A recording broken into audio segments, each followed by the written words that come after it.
दूसरा था यज्ञेश्वर जो टूटा हुआ था थोड़ा, और ये है भगवान रामचंद्र जी का मंदिर। अब क्या हुआ कि ये जो मंदिर है, ये सारे मंदिर है, 1000 साल पुराने मंदिर है सारे। जब हम देवका भी देखेंगे ना वो भी, तो इसकी कहानी बहुत डिफरेंट है, क्योंकि भगवान रामचंद्र जो थे वो सीता माता की खोज करने के लिए श्रीलंका में दंडकारण्य से हुए ऐसे गए, और इसी मंदिर में वो 6 महीने रुके, ऐसे आख्यायिका है।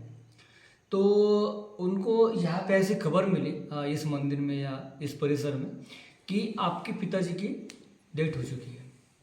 तो जो मैंने आपको अभी रामकुंड दिखाया नीचे, तो लक्ष्मण को उन्होंने कहा कि आप मेरे से छोटे हो तो आप दूर रहो, और ये जो विधि है पिंडदान है मैं करूँगा क्योंकि मैं बड़ा हूँ। तो राम जी ने पूरे विधि किए, और भाता धनुष्य बाण उन्होंने नीचे नीचे रख दिए, और उसके बाद दशरथ राजा का यहाँ पे उन्होंने विधि और पिंडदान किया। इसके वजह से भगवान रामचंद्र जी की मूर्ति यहाँ पे निशस्त्र खड़ी है। और अभी ऐसा फील देने के लिए कि राम, लक्ष्मण और सीता, इन तीनों का दर्शन आप ले रहे हो, इसको दर्शाते हुए ये मंदिर तैयार किया गया 1000 साल पुराना। अब ये कैसा आर्किटेक्चर है, देखिए, ये सबसे पहली जात मानी जाती है, मतलब नई में, कि ये आज के तौर पे ये सबसे नया मंदिर है 1000 साल पुराना। इसकी रेंज है 1100 साल पुराना। ओके, तो इसका जो ऊपरी भाग है ये त्रिकोणीय, देखिए त्रिकोणीय, मतलब ये मंदिर हिमालय पंथी में आता है। अब जो हम ऊपर जाएंगे ना, तो आपको यादव डायनास्टिक और जो अंतिम जाति है, या क्या बोलते हैं उसको, द्रविड़ी, वो दिखाऊंगा। ओके, तो इसको पूरब, पूरब, उत्तर और दक्षिण, इन तीनों में दरवाजे होते हैं। इनको कभी पश्चिम में दरवाजा नहीं होता, तो ये पश्चिम है, इसको दरवाजा नहीं है। तब आप अभी सन नहीं है, तो आप यहाँ पे अगर एकदम सेंटर में खड़े हो, या कभी ये यहाँ पे सेंटर में खड़े हो, तो क्या होता है ना कि इस दरवाजे से जो लाइट आएंगे वो यहाँ पे जाएंगे, यहाँ से जो आएगी वो यहाँ पे जाएंगे, और यहाँ से जो लाइट आएंगे वो सीधी रामचंद्र जी के मूर्ति पे जाएंगी। तो आपको ऐसा भास होगा कि आप at a time Ram, Lakshman और सीता, इन तीनों का दर्शन ले रहे हो। ऐसा इस मंदिर की पूरी आख्यायिका मानी जाती है। ओके, तो पहले जो मान्यताएं थी वो कंप्लीट कर लेते हैं कि 2003 तक ऐसा माना जाता था कि लोनार लेक जो है वो एक भूकंप की वजह से तैयार हुआ, और इसकी खोली मैंने आपको बता ही दी है कि 540 फुट खोली है इसकी, मतलब पानी को पकड़ के 510 वैसी है। अभी जो डोंगर उतरा है अभी, तो हम अभी जमीन के 510 फुट नीचे अभी जमीन ऑलरेडी। ओके, तो पानी का पकड़ के टोटल हो जाएगा 540 हो जाएगा पूरा। ओके, तो एवढा इतना ये नहीं कर सकता ना, भूकंप इतना ये नहीं कर सकते इम्पैक्ट। तो इसके वजह से 2003 से 6 इसकी स्टडी नासा वालों ने ली। तो नासा वालों ने ये कहा कि उनके वजह से ये जो लेक है ये 60,000 साल पुराना है आज से, और यहाँ पे एक उल्कापात हुआ था, उसके वजह से वो लेक तैयार हुआ था। लेकिन उल्का मिले नहीं यहाँ पे, तो 6 से 10 में इसकी स्टडी फाइनली जापान वालों की तरफ गई। तो जापान वालों का ये कहना था कि यहाँ पे उल्कापात नहीं हुआ, यहाँ पे अश्निपात हुआ है। अश्निपात मतलब मिटियोर, कुछ लोग है ना गलत फहमी कर लेते हैं। एस्टेरॉइड मतलब उल्का पिंड, और मिटियोर यानी अश्नि, ये अलग है। और एस्टेरॉइड का वजन बहुत कम रहता है, वो एक ही ग्रह पे अटैक कर सकता है सिर्फ, और वो ग्रह है मून, क्योंकि वहाँ पे ग्रेविटी नहीं है और ओजोन नाव का बेल्ट नहीं है वहाँ पे।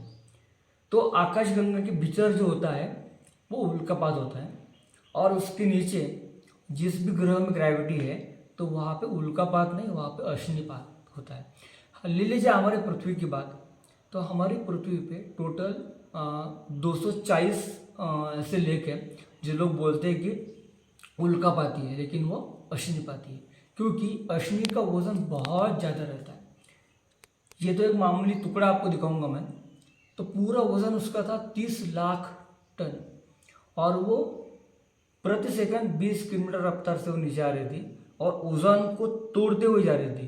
तो उसको जो दो दो टुकड़े थे उसके छोटे छोटे, वो तो टूट गए, लेकिन ये सबसे बड़ा, इसका वजन रहा होगा 10 लाख टन और इसकी रुंदी थी 20 मीटर। जो हमने गोमुख से देखा ना मैडम लेक, वो आपको ये और ये दिख रहा था सिर्फ। क्यों? उसने पूरब और पश्चिम दिशा को काट डाला और वो टेढ़े होके, समझ लीजिए ये गोमुख है, तो ऐसी गोमुख से टेढ़ी होके 17 डिग्री सेल्सियस एंगल में ऐसी टेढ़ी घुसी और यहाँ पे उन्होंने स्फोट किया, और वो था 6 मेगाटन स्फोट। ऐसा बोलते हैं कि हिरोशिमा नागासाकी, इसमें जो बॉम्ब डाले गए थे अणुबॉम्ब, तो वो काउंटिंग हुआ उसका, तो वो हुए कुछ 1.2 और ये 6 मेगाटन, बहुत ज़्यादा हो।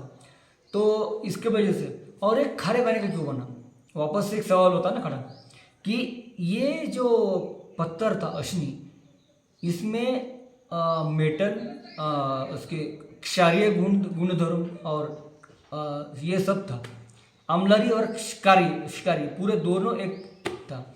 तो 1972 में ये पूरा ड्राई हो चुका था लेक। तब स्थानीय लोगों को ये पता चला कि इस खारे पानी से हम साबुन, शैम्पू, पापड़ खार, यहाँ पे पहले मंगल पे जो टेक्सटाइल्स जैसे ये दिखते थे स्फटिक, वो भी मिलते थे। पानी पे तैरने वाले पत्थर, बेसोल्ट करवाओ। इस खारे पानी के ऊपर एक ईंट तरंगती है, उस ईंट का नाम है ग्रीन एगेट बोलते हैं उसको। वो तरंगती है क्योंकि वो एयर गैसेस की वजह से वो हल्का चुका था ना, तो वो खारे पानी में तरंगती है।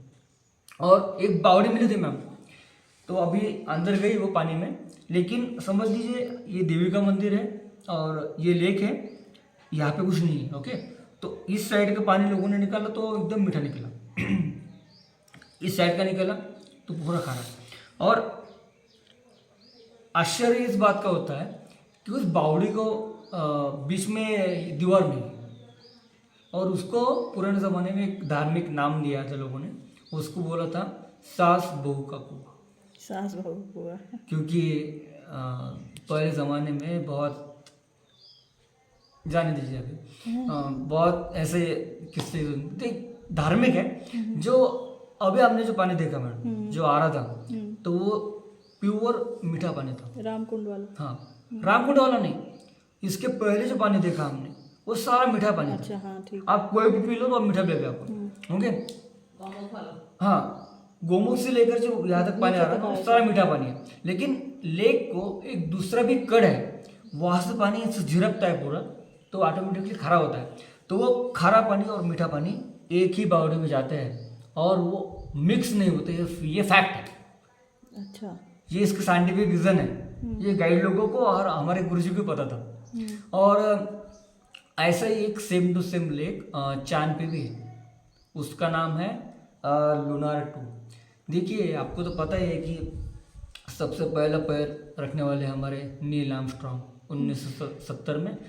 तो उन्होंने कुछ ऐसे साइंटिस्ट लोगों को देखा जो अपोलो नाम के एक यान से यात्रा कर रहे थे। तो उन्होंने लूनार लेक का ही एक मतलब सेम टू सेम देखा था वहाँ पे चांद पे। उन्होंने नासा वालों के पास उनकी फोटो सेंड कर दी, तो नासा वालों ने ये और ये मैच करके देखा, तो कंप्लीट मैच हो गया। क्यों? कि लूनार लेक के आजू बाजू के पत्थर, मिट्टी और खनिज ये सेम है चांद की तरह, तो इसलिए उनको नाम दिया है ये लूनार 1 और वो लूनार 2। सिर्फ उसमें पानी नहीं है। और जैसे मैंने बोला कि 2004 में इसको ए ग्रेड का अभयारण्य घोषित किया है डिपार्टमेंट ने, फॉरेस्ट डिपार्टमेंट ने। तो इसमें तरस, बिबटे, ऐसे रानडुक्कर, उसके बाद अजगर, नॉर्मल सांप, उसके बाद मोर, लांडोर, बगड़े। लेकिन इस खारे पानी पे कोई भी जलचर, पक्षी या प्राणी या मनुष्य ये पानी नहीं पी सकता, अगर पिएंगे तो मर जाएंगे, क्योंकि पुराने ज़माने में इस खारे पानी का pH था 14.7, मतलब ये पानी समुद्र से 21 पट खारा था पहले। अभी बाद में उतर गया, 12.7 हो गया, अभी फ़िलहाल है 10.7 high alkaline and saline soda water. तो अभी बात करें लिटमस टेस्ट की, तो देखिए 2 ग्लास लीजिए, उसके बाद इसमें 1 ग्लास में लीजिए मीठा पानी, 1 ग्लास में लीजिए खारा पानी, और दोनों ग्लास में एक एक चिमटी डाली हल्दी घर की शुद्ध। और देखिए क्या होता है कि जो हम घर में पानी पीते हैं वो तो येलो हो जाएगा क्योंकि वो न्यूट्रल है, और ये जो लेक वाला पानी डालेंगे तो ये पूरा रेड हो जाएगा। और इसको फिर से न्यूट्रल करने के लिए हमें इसमें सेट्रिक एसिड डालना पड़ेगा, यानी कि नींबू। देखिए हमें जब एसिडिटी हो जाती है ना, तो हम इनो या ऐसी कुछ चीज़ें लेते हैं तो वो अल्कलाइनर हमारी बॉडी में ऐसे काम करता है, ऐसा है। तो मैंने बताया कि बर्ड वॉचिंग है, हिस्टोरिकल प्लेस है, और अराउंड द क्रेटर 14 टेम्पल्स और एक दरगाह भी है।